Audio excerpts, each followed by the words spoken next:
Alors Marie-Pierre, ici on vient de rentrer dans l'aile scientifique du musée qui n'est pas accessible au public en temps normal.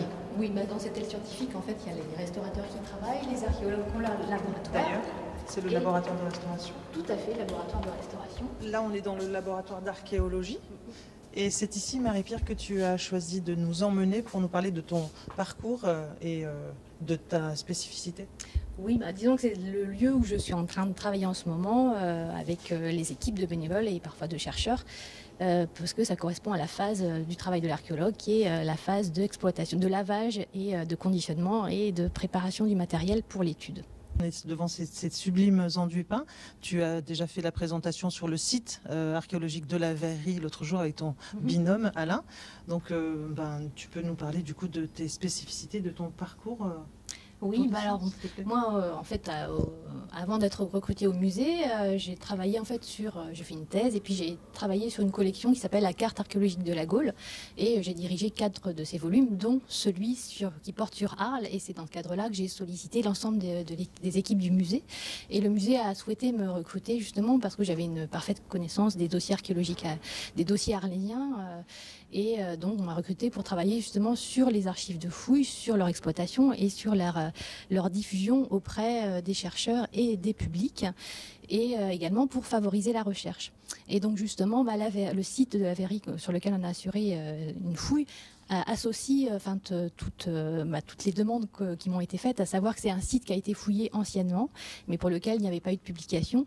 Donc il fallait reprendre l'étude de ce site fouillé dans les années 80, qui avait livré notamment des mosaïques. Et sur ce site, il s'est avéré qu'on a continué les recherches et pour mettre au jour d'autres éléments et des vestiges plus anciens.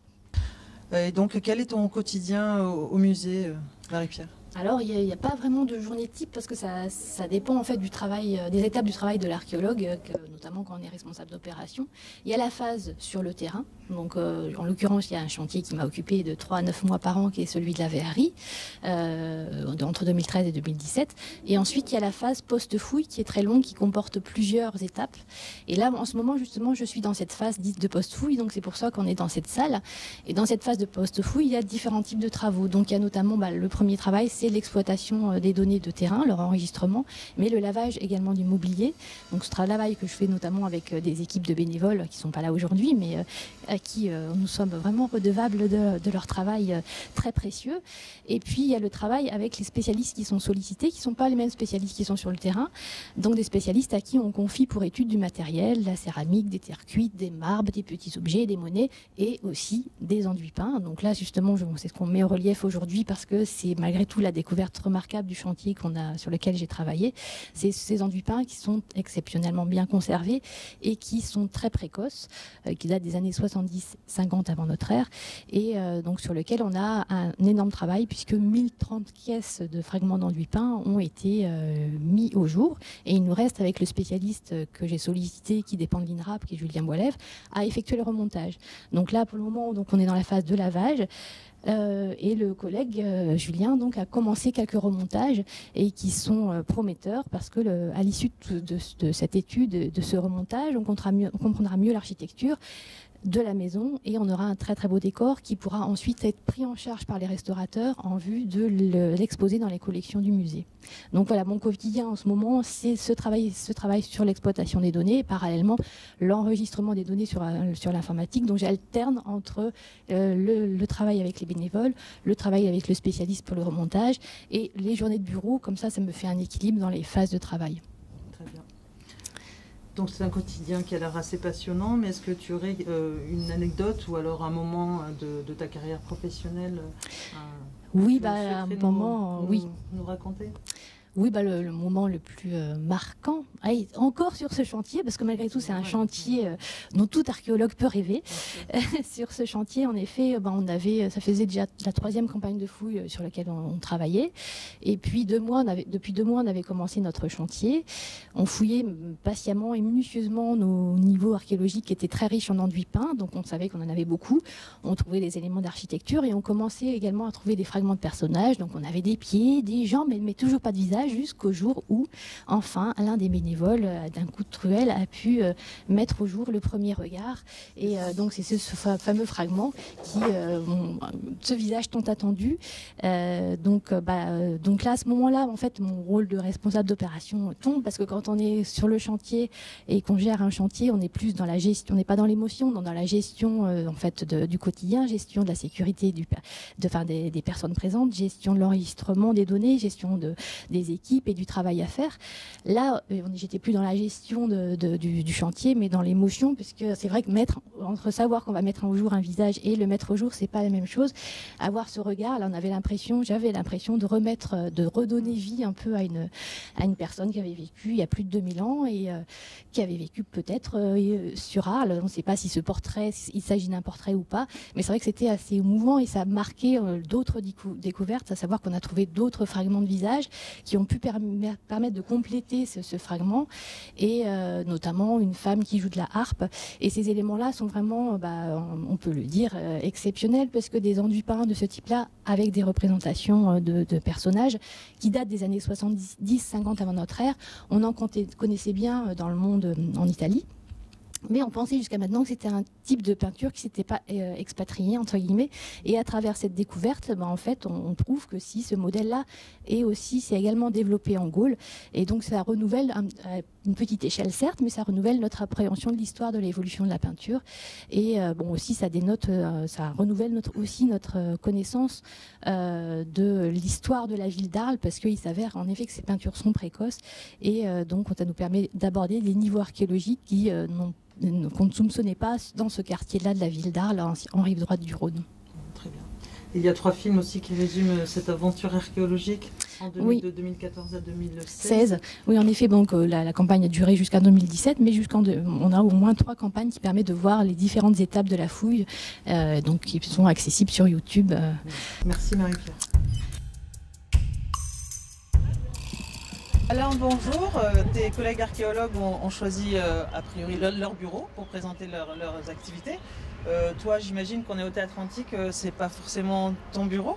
Non, effectivement, je ne travaille pas là au quotidien, mais c'est vrai que j'ai fait le choix de venir à l'extérieur, parce que l'archéologie, ça se pratique essentiellement en bureau, on est bien d'accord, parce qu'il y a énormément de phases d'études, mais il y a aussi des phases de terrain, et parmi ces phases de terrain, on a certains types d'opérations archéologiques, qu'on appelle les opérations de sauvetage, que j'ai été amené à conduire dans Arles à plusieurs reprises. Donc ce sont des fouilles nécessitées par l'urgence absolue, c'est-à-dire des travaux qui interviennent en ville, qui mettent au jour un patrimoine archéologique, mais ce n'était pas prévu. Et donc dans ce cadre-là, avec l'accord du ministère de la Culture, je suis intervenu à plusieurs reprises pour, on va dire, sauver les meubles et faire en sorte que le patrimoine archéologique puisse être étudié, mais également que les travaux puissent continuer. Et c'est ce qui s'est passé il y a quelques années ici au Théâtre Antique, où la ville a décidé d'aménager le site pour qu'il soit accessible au PNR, aux personnes à mobilité réduite.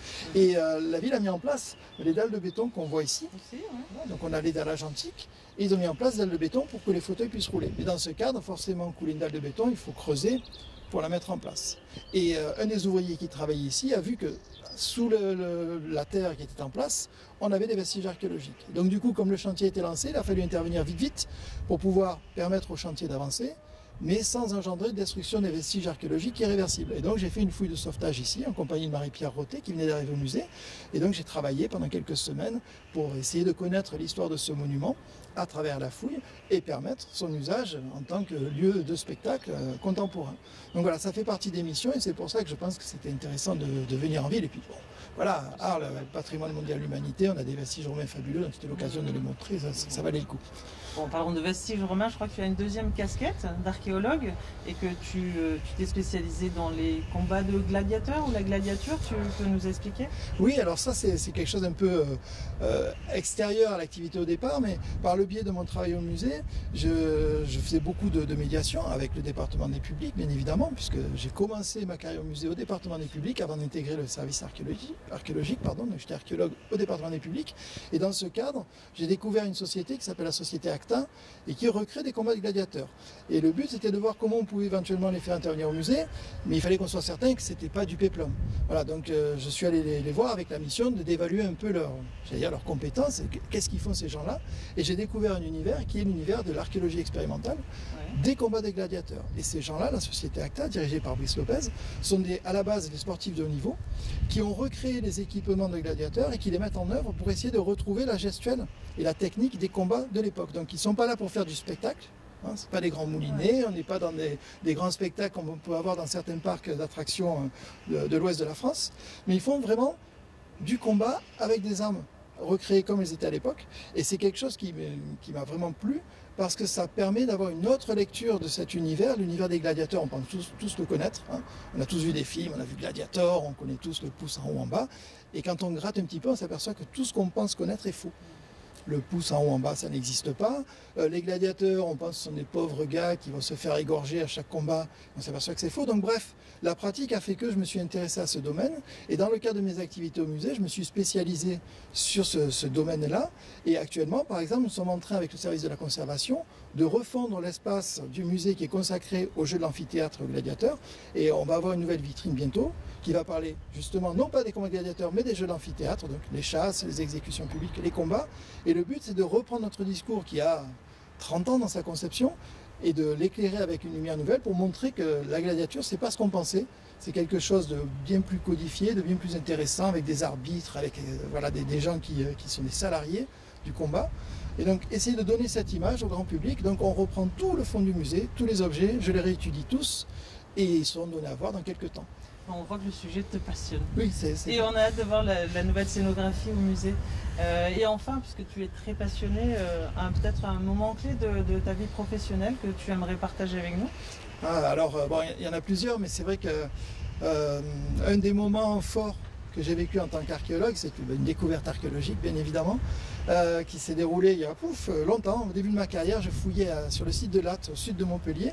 Et un samedi matin, je fouillais une pièce d'habitation d'une maison gauloise. Donc, ce sont des maisons avec des sols en terre battue, donc c'est de la terre très fine.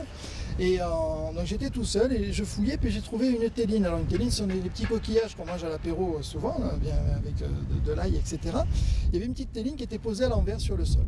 Et donc je l'ai nettoyée avec un tout petit outil de dentiste. Et puis à côté de cette théline, il y avait une deuxième, puis une troisième, puis une quatrième. Et donc très rapidement, j'ai compris qu'il y avait quelque chose là, qu'il y avait un motif. Et donc j'ai passé 3 heures tout seul à fouiller cet élément. Au fur et à mesure que je le dégageais, je mettais des bâches plastiques dessus pour le protéger, parce que c'est vraiment juste une théline posée sur le sol, donc ça peut sauter. Et au bout de 3 heures de fouille et avoir suivi ces motifs où je voyais bien qu'il y avait quelque chose, je me suis levé, j'ai enlevé les plastiques et j'ai découvert que là était figuré un cheval ou un équidé en train de cabrer. Et ça m'a beaucoup touché parce que c'est un geste humain, c'est-à-dire que ce que j'ai fouillé, ce n'était pas simplement des cailloux, des restes de poterie, c'était quelqu'un, un enfant, un adulte, je ne sais pas, qui, 2400 ans avant ma présence, avait pris ces télines, il les avait posées délicatement à plat dans l'angle de cette maison pour représenter ce cheval. Et c'était un moment vraiment émouvant parce que pendant quelques temps, tout seul, j'étais au contact de cette personne qui avait fait ça. Voilà, donc c'est un bon moment d'humanité, même si j'étais seul. Et après, le fait d'avoir trouvé cet objet, de le faire partager à l'ensemble de l'équipe, c'était assez fabuleux. Et en plus, maintenant, c'est un objet qui est exposé au musée de Latte. Donc voilà, c'est encore plus plaisant. On ira voir nos collègues alors au musée de Latte. Exactement, en plus, c'est un très beau musée. Bon, merci beaucoup, Alain. Avec plaisir.